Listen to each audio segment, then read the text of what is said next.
Just with stories, interviews come in all shapes and sizes.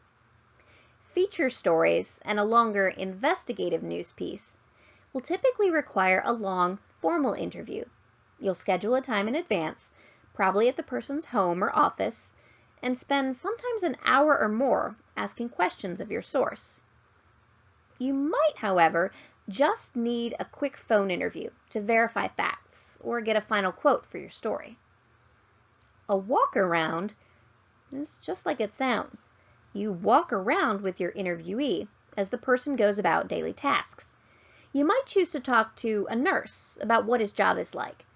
Now, the best way to do that is to probably follow him around the hospital or doctor's office, taking notes as he draws blood, takes a patient's temperature, or runs samples down to the lab. You'll get a lot more information this way than by meeting with him at a coffee shop. An on-the-fly chat is a walk with me, talk with me conversation. Some newsmakers have very little time, and the only way to talk to them is by multitasking as they go through other activities. Finally, you might only want to do a background interview. Maybe your aunt is a nurse, and you want to call her and ask her some questions that won't end up going in your story, but will help you formulate good questions for when you meet the nurse that you're actually going to interview. Interviews can typically take place in person, over the phone, or via email. We'll run down the advantages and disadvantages of each one. First, the in-person interview. Getting to meet your subject face-to-face is the best way to build rapport. Since you always want to be observing, the physical surroundings of your interview subject can provide useful data. Think about your interview with the nurse. There's no better way to learn about his job than to actually see him do it. Finally, people always take you more seriously when you're right in front of them. Traveling to a person's location and waiting around for the interview can waste a lot of time you might not have when you're on a tight deadline. Distractions can interrupt the interview, as if you met someone at the office door, someone is bound to need that person as soon as you shut that door. Now, if you're uncomfortable interviewing your subject, it will also become obvious in a face-to-face setting. Now, when I was 21, I wrote an investigative piece on mental illness in the prison population and toured the local jail. Now, I'd never been to jail before, and am happy to report I have not been back. And the whole time, I was trying to look like a professional instead of the terrified little girl that I felt like inside. Now, despite what I am sure was my obvious discomfort, there was no better way to conduct that interview than in person, because I was actually able to see the prisoners that I was writing about. Your next interview option is via telephone, which would include Skype, Google Hangout, FaceTime, or other video calling technology. These are fast and efficient, and they can only take a minute to set up, instead of all the time it would take to drive to the source's location, find parking, and find the right office. Now, if the person you need to talk to lives in another city or state or country, an in-person interview just isn't practical. It can also be less intimidating for the source, as the person can't see you furiously scribbling notes as the person is talking. Finally, cell phones allow interviews to take place anywhere at almost any time. If your source is waiting at the airport for a flight, as long as you have 20 minutes, you can have an interview. Now, the disadvantages are that telephone interviews can be impersonal and difficult to record, although there are more options available for recording telephone calls right from your cell phone. Now, remember to always get permission before recording a phone call. While North Carolina is a one-party state, if you're talking to a person in another state, those rules will apply. Finally, you're more likely to mishear and then possibly misquote someone when you conduct your interview via telephone. Your third interview option is to conduct an email interview. Now, before I get to the advantages and disadvantages, I want to say that some journalists, including this one, see emails interviews as lazy and unprofessional, and something I don't want you to be conducting for this class. Nonetheless, I'll still outline the advantages and disadvantages of using an email interview. Now, the biggest advantage, and some would say disadvantage, is that an email interview allows the interviewee time to offer a carefully constructed and possibly pre-approved by management response. It does, however, offer the most flexibility, as you can send off email questions and get answers at any time of the day or night. Typed responses are also easy to copy and paste directly into your story, providing an exact record of what was said. Now, a major disadvantage is that there's no personal interaction between you and your source. There can be a great lag time between when you ask the question and when your source answers. Now, if you're on a tight deadline, this might not work for you. Not only does it take longer than a telephone interview, but how can you be 100% certain that the person on the other end of the computer is actually your source and not someone else with access to their email account?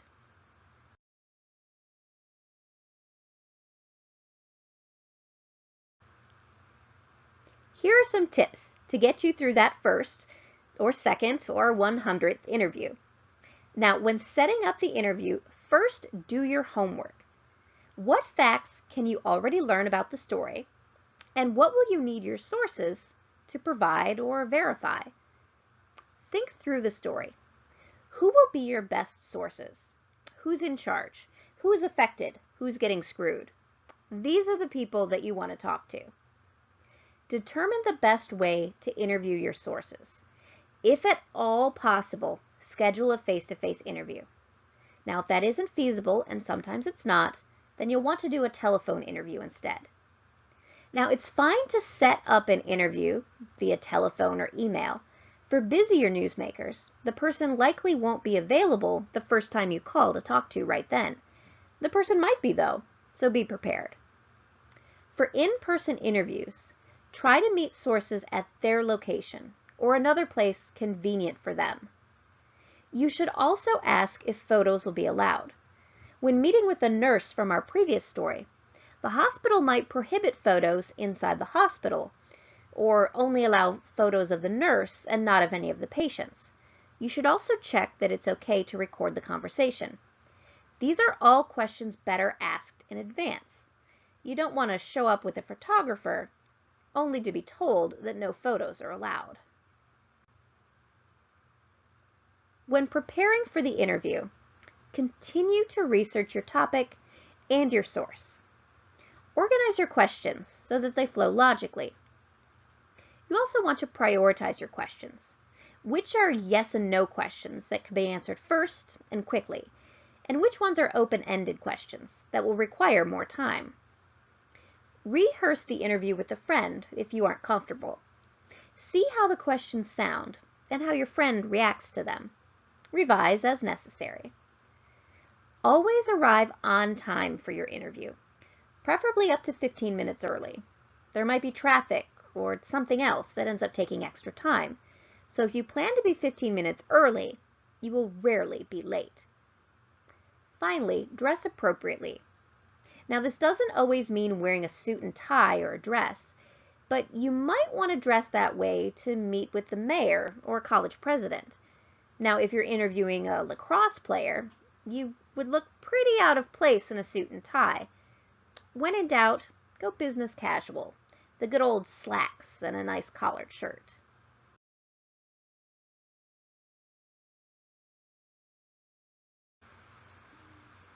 During the interview, relax.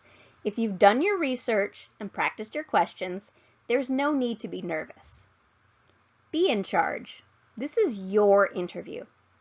Some people are very talkative and can easily get distracted and off topic. While it's okay to begin with some idle chit-chat, don't spend 20 minutes talking about what the source watched on TV last night when you came to talk about installing new street signs. Start with the basics. Double check the person's name, title, age, gender pronouns, city of residence, college major, and anything else you might mention in the story. These are easy questions that the source will know the answers to, and will help your source relax. Budget your time. If you only have 5 minutes, you need to get down to business. If you have an hour, you can take your time. Remember that some people have very busy schedules, and when they say they have 20 minutes to talk, they might only have exactly 20 minutes to talk to you before they need to meet with someone else. Don't run over time. Start with what we like to call softball questions. These are the easy to answer questions and will further relax your source, especially if you have harder, "And why are you replacing all the street signs when the city just replaced them 9 months ago?" questions coming in. You want to focus your questions so that you'll get the best answers. What's it like to score the winning goal? Will elicit a better response than, "What was it like to be on the team?" Keep it simple. Don't ask long 2- or 3-part questions. You're not likely to get the answer you want if the source forgets the question. Limit yes or no questions. Now, these are fine to warm things up at the beginning, but "Do you like being a nurse?" That'll get a "Yeah, it's great" answer. Ask, "What do you like best about nursing?" Get every question answered. And if a source doesn't answer your question the first time, rephrase it and ask it again, and again if necessary, until you're satisfied with the answer. Ask follow-up questions.